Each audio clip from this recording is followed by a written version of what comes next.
Jonas, o profeta fujão, aquele que fugiu do Senhor Yahvé, aquele que fugiu da obra de Deus, que não quis se entregar no momento que foi chamado e designado, por medo e por vontade de desistir. E aqui diz assim, Jonas capítulo 1, o chamado, fuga e punição de Jonas.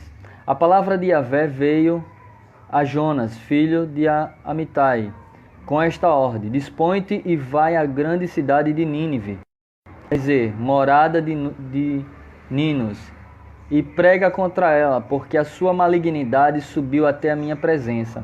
Entretanto, Jonas decidiu fugir da presença de Yahvé, o Senhor, e partiu na direção de Tarsis, isto é, jaspe amarelo, descendo para a cidade de Jope, ou seja, Formosa. Encontrou um navio pronto a zarpar para Tarsis. Pagou a passagem e embarcou nele, a fim de ir para a cidade de Tarsis, tentando escapar da presença de Yahvé.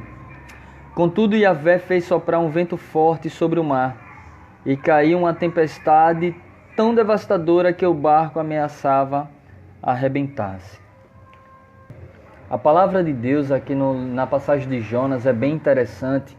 Essa passagem é focada para nós cristãos que conhecemos a palavra de Deus e que muitas das vezes recusamos o chamado de Deus, recusamos se entregar verdadeiramente a Deus, ou muitas das vezes por medo ou por fraqueza da carne acabamos rejeitando a palavra de Deus e infelizmente trazemos uma maldição sobre as nossas vidas. E não só sobre as nossas vidas, porque o meu pecado tem influência em trazer maldição não só para mim, como para minha família. O pecado daquela pessoa que conhece a palavra, enquanto ninguém conhece, está tudo bem. Quando eu vivia lá no mundão sem conhecer a palavra de Deus, bebia, curtia, errava, eu não entendia o que era bênção nem maldição, e às vezes você prospera de boa, tranquilo. Mas quando você passa a conhecer a palavra de Deus, a viver aquilo e depois começa a se afastar, você acaba atraindo maldição, não só para você, como para todas aquelas pessoas que lhe cercam. Ou por onde você passa, acaba trazendo maldição. E foi isso que aconteceu com Jonas. A palavra do Senhor foi a Jonas para que ele fosse e denunciasse o pecado de Nínive, para que as pessoas viessem a se arrepender e para que a cidade não fosse destruída pelo fogo devorador, o fogo eterno de Deus. E Jonas, infelizmente, rejeitou o chamado de Deus, fugiu da presença de Deus e agora compra uma passagem para fazer uma viagem de barco para se refugiar em uma outra cidade, fugindo da presença de Deus. E o que é que acontece? Jonas acabou trazendo maldição para aquelas pessoas daquele navio. Por que eu digo maldição? Você pode dizer para mim, Robson, mas o navio não afundou. Gente, mas a palavra de Deus mostra que eles perderam muitas cargas. Eles ficaram tão preocupados com o vento, com a tempestade, com as ondas. Eles ficaram tão aterrorizados que agora eles disseram: não, vamos tentar pelo menos nos salvar. Vamos jogar agora a maioria dessas cargas. Vamos jogar para fora do navio para que o navio não fique tão pesado e afunde mais rápido. E aí o que é que acontece? Eles acabam perdendo as cargas. Então, às vezes quando nós nos afastamos de Deus e trazemos maldição para a nossa casa, a gente acaba perdendo muitas coisas que poderia ajudar a nossa família. Ajudar na nossa família na parte financeira, a gente acaba atraindo maldição financeira para dentro da nossa casa.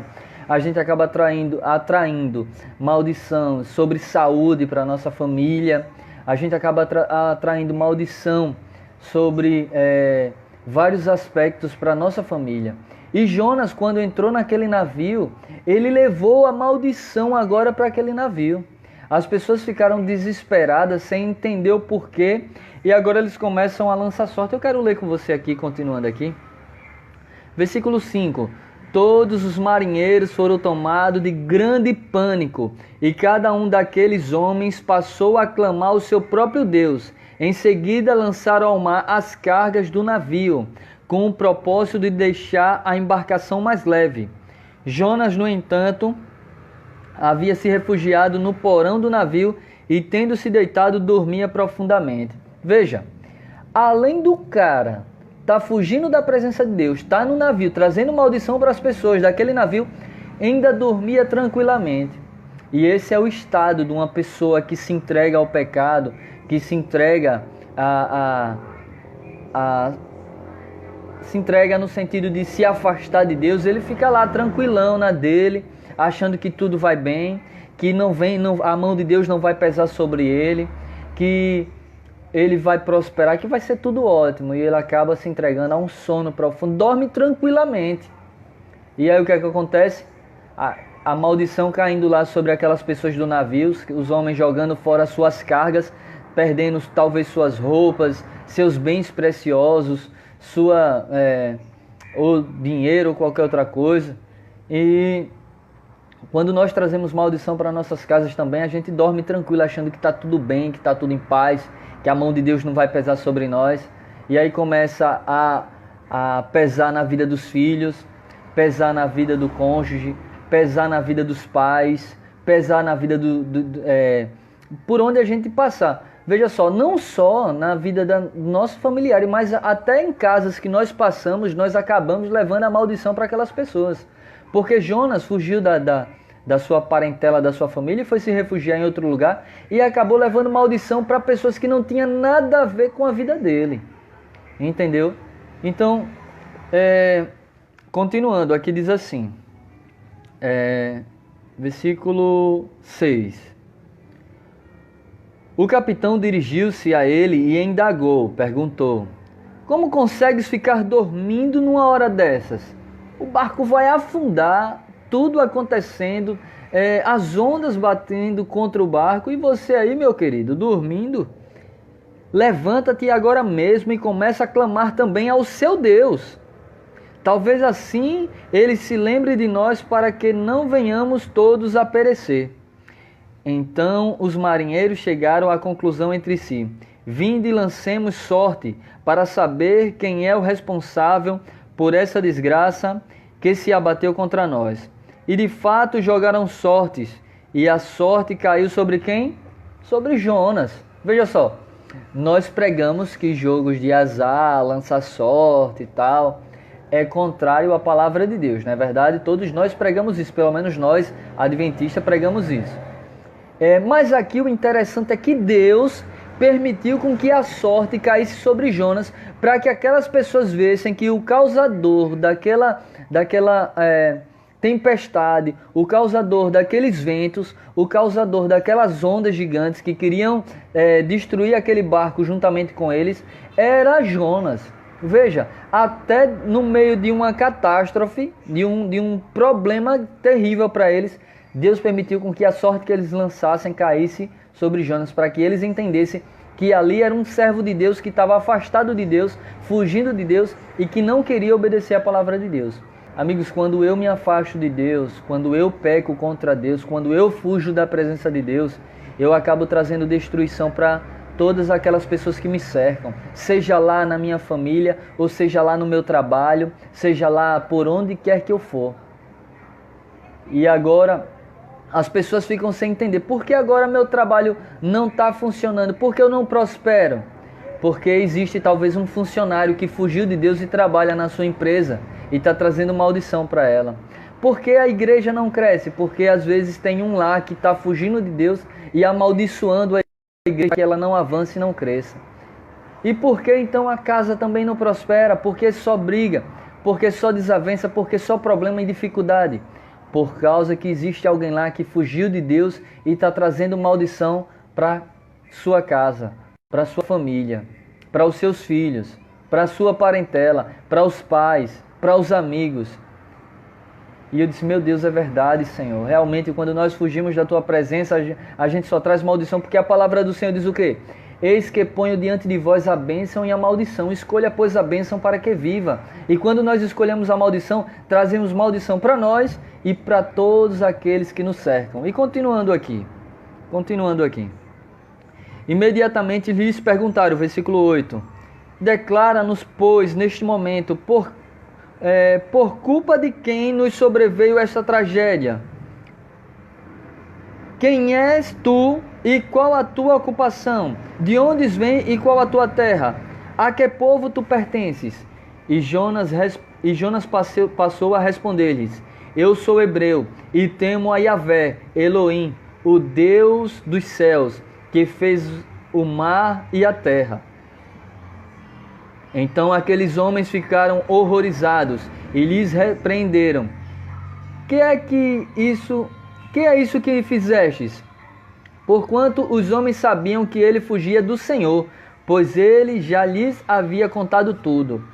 Considerando que o mar estava cada vez mais revolto, os marinheiros lhe inquiriram: O que devemos fazer contigo, a fim de acalmar este mar?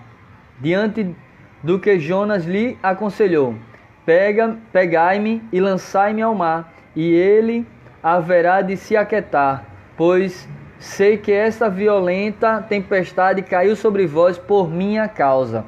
Jonas reconheceu agora que aqueles homens estavam sofrendo, passando aquela tempestade, aquele naufrágio por causa dele. E o bom de tudo é que Jonas, além de reconhecer o seu pecado, ele disse: olha, vocês têm que me tirar daqui, senão vocês vão perecer por causa do meu pecado, por causa da minha negligência e por causa do meu erro. E aí aqueles homens pegam Jonas e jogam Jonas ao mar, e imediatamente o mar se acalma, a tempestade passa e aqueles homens continuam a sua viagem seguros. O que eu quero dizer é o seguinte, irmãos, Jonas ele teve que se atirar ao mar para que a tempestade se acalmasse.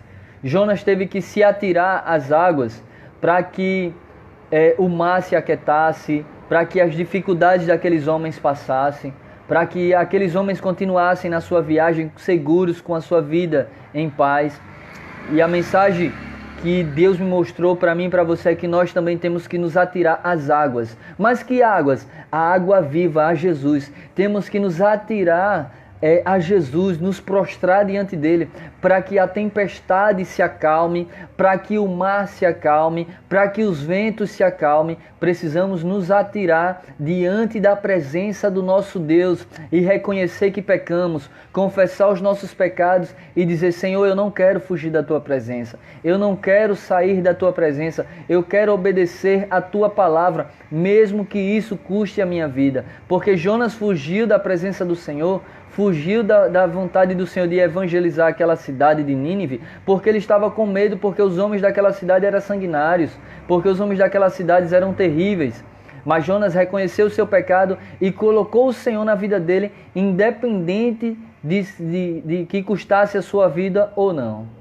Nós precisamos, assim como Jonas, reconhecer o nosso pecado, nos atirar na presença do Senhor, nos atirar às águas profundas de Cristo, para que a gente receba tempos de refrigério e para que a nossa casa seja abençoada e toda maldição cesse e saia da nossa casa, saia do nosso lar, saia do nosso trabalho, saia da nossa vida, saia da nossa família, da nossa vida. E aí se cumprirá a palavra do Senhor que diz: aonde você pisares, prosperareis, aonde você colocar a tua mão, prosperareis. O servo de Deus é para ser próspero em todas as coisas. E muitas das vezes, se não estamos prosperando, é porque estamos em falta em alguma coisa. Porque o Senhor é um Deus bom, um Deus maravilhoso. Ele gosta de abençoar os seus filhos. E as bênçãos muitas das vezes perdemos porque fugimos da presença do Senhor. Essa é a mensagem que Deus tocou no meu coração hoje às 5h45 da manhã, enquanto eu estava na igreja, enquanto hinos eram entoados lá na igreja, enquanto outra mensagem que não tem nada a ver com essa era falada na igreja. Deus me trouxe à minha mente a mensagem de Jonas, que eu preciso confessar os meus pecados, fugir dos meus pecados e se entregar ao Senhor. Não fugir da presença do Senhor, mas fugir do pecado, fugir daquilo que me separa do meu Criador. Senão eu vou atrair maldição tanto para mim como para minha família, para os meus amigos, para o meu trabalho, para a minha igreja, para todos que me cercam. Que Deus nos abençoe.